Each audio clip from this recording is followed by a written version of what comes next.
Hello everybody and welcome back to another episode of Vacuum Exposition. My name is Carl, of course, and I will be the host for today's video as per usual. So, for today, I did want to share a very special machine with you guys because, well, it needed some help out in storage. It hadn't fared well in the move. This machine was one of the collection of Jay Devine, or Jason Huber, that he did care about a lot. So when I saw it languishing in storage, I figured it was time, well, for it to have its moment. I did also want to say a big thank you for everybody that tuned in for our 4th of July episode last week. Like I said, probably in the video a couple of times, I do appreciate you all watching, even though it was quite a bit of a shorter video, but either way, I like to get you guys content no matter what. I do have a lot of things going on in July, so I am quite busy. Not just with vacuum things, I have a bunch of car stuff. I have mentioned it a couple times on the channel that I do have a collector vehicle that I fully intend on taking to a couple of car shows, and they are like weekend right after each other. So I will be showing a car at a couple of events kind of towards the middle to the end part of July. So I will be pretty busy, but I will make sure that I always have content out for you guys. I won't be doing a series for the month of July. I figured I just don't have the time to invest in it for this month, but probably in August I'll come back at it and we'll have a really fun one that I've been thinking about for a while, so stay tuned. So without further ado, let's get on to our video for today and check out another really cool one. Well, everybody, I present to you the vacuum in the thumbnail, obviously, but what we're looking at today is a 1980 Electrolux model 1451E, and I will denote the differences of why this would be an E versus not an E. Now this machine was not originally mine. This one was owned by my late friend Jason Huber, aka Jay Devine.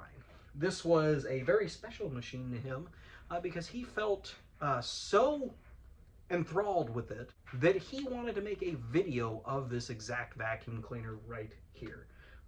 And if you go on YouTube and search Electrolux upright vacuum cleaner, you will find a video.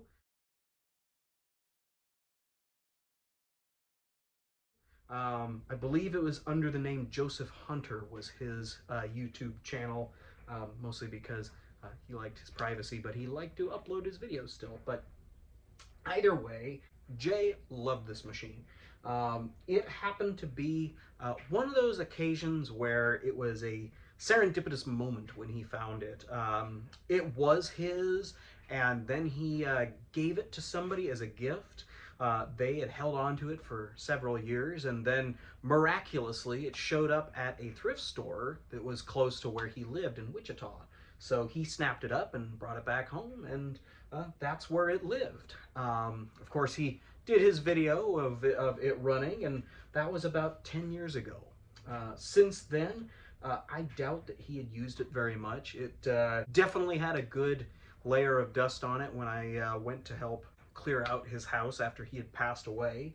But I could definitely tell that he absolutely adored this machine, mostly because he had had several of them over the years, as he told me, and they just all weren't in the greatest of shape. Now, the Electrolux automatic upright is what technically the type of machine it is.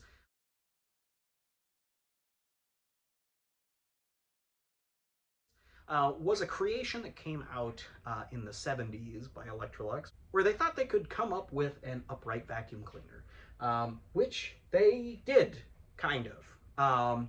It was called the automatic, mostly because right over here, what you're looking at here is the height adjustment on the side.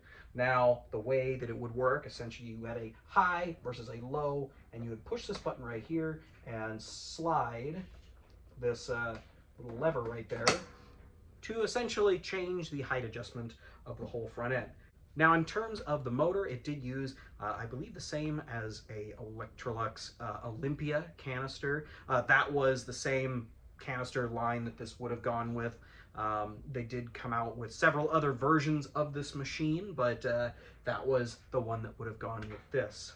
And I will show an ad for this one with its canister counterparts right here.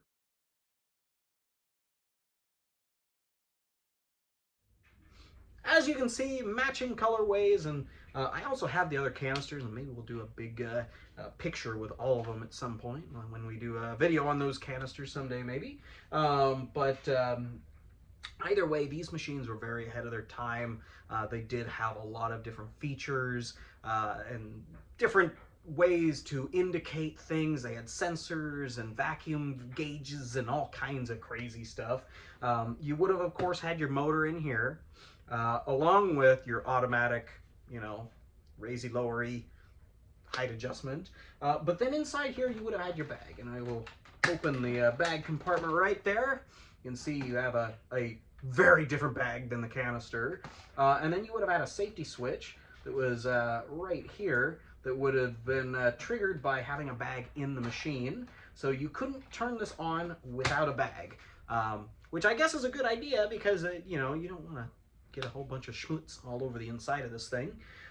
Because it also did have different section regulators and indicators and all kinds of stuff. This one being an E, they usually, and I'll turn it around right here. Now, usually you would have had a light next to, well, the power switch right here, as well as the handle release right here.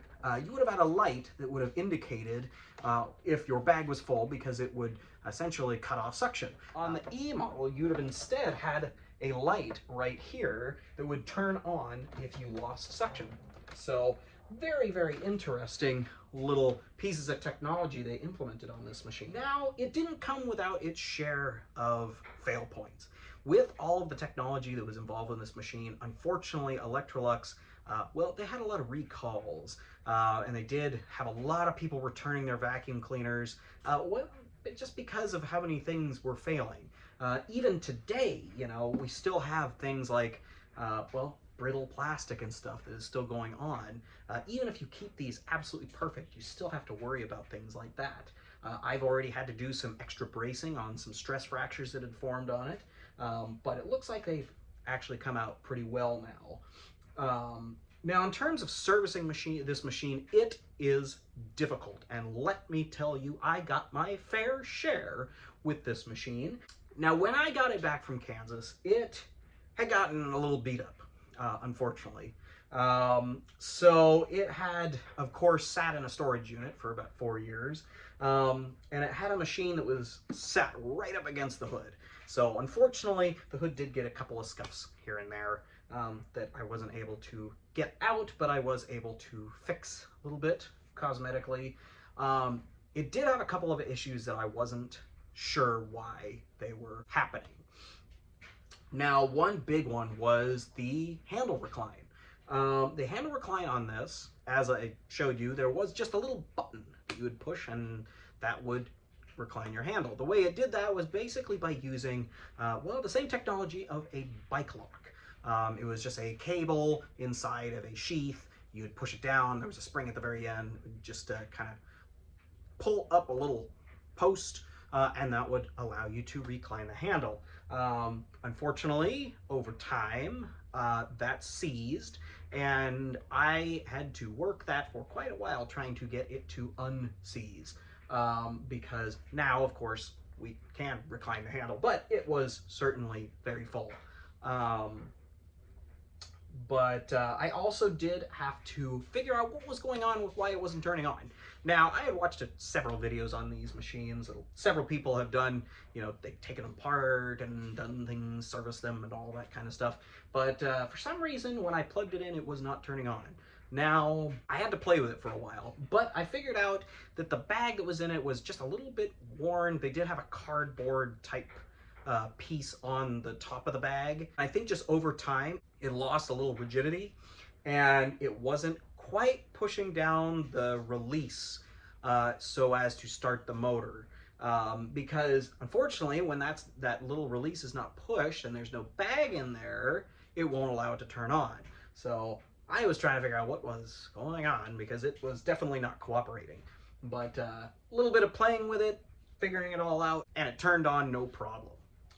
Now, I say turning on no problem, which honestly, it was kind of a big deal. Now, I mentioned earlier that Jason had done a video of this about 10 years ago. Now, I knew him and I talked to him pretty much on the daily up until his death, well, back in 2021. So that was 3 years ago. And I know for a fact that he did not use this machine, well, hardly at all.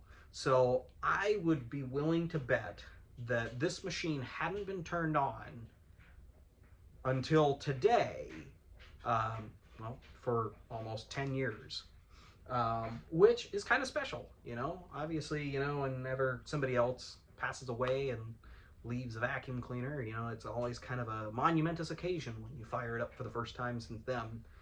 Kind of like a passing of the torch. And this is certainly a really cool torch to pass. But it was it was a pretty cool moment to be able to fire it up. And, you know, thankfully I was even on the phone with my good buddy Jared, so he got to experience it too. So definitely a very fun machine to finally wake up from its slumber. Now, we are going to be getting on to a run demo.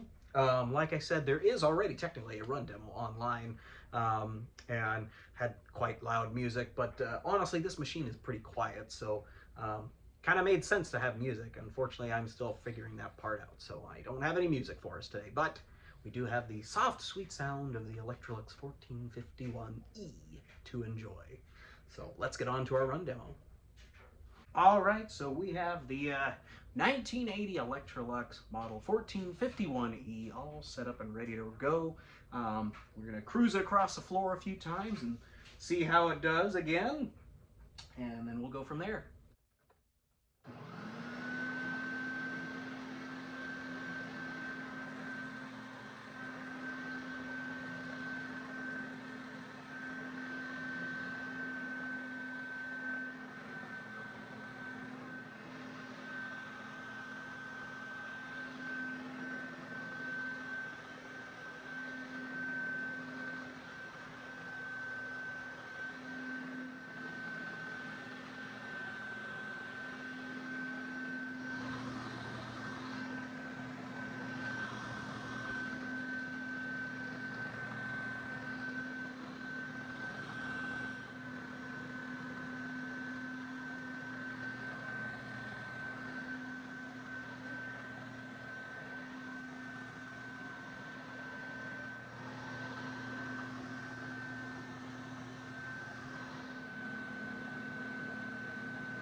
And there you have it. Well, everybody, I want to thank you all again for joining us again for another episode of Vacuum Exposition. This machine, of course, like I said, was quite a special machine and a very special machine for the previous owner. Of course, these were really top of the line back in the day, but unfortunately plagued with, well, problems, design errors, and over complexity. These machines were given a bad rep, but I am so happy to have one in my collection now. They are really, really cool design-wise, just to see kind of how a canister vacuum company made a upright, which wasn't necessarily the best, but hey, somebody had to start somewhere in that game. Now, other canister companies will go on to make uprights, but that's not important right now because we're focusing on this one. So, but anyways, this 1451E, while it was not the most liked vacuum cleaner, of course, it certainly was the most handy in terms of, well, use and all the different features you could have. It really does groom the carpet really, really well with that that automatic adjustment setting height adjustment that they had.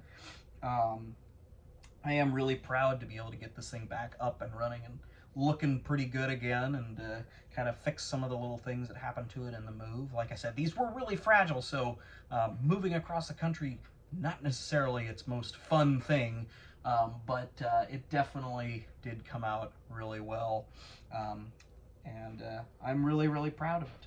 So, but anyways, I hope you guys all enjoyed the video for today. Of course, don't forget to like, comment, and subscribe, and of course, hit that bell button because it does alert you when I do things, well, like this. But either way, thank you all for joining again, and we will catch you in the next one. Have a great day, y'all.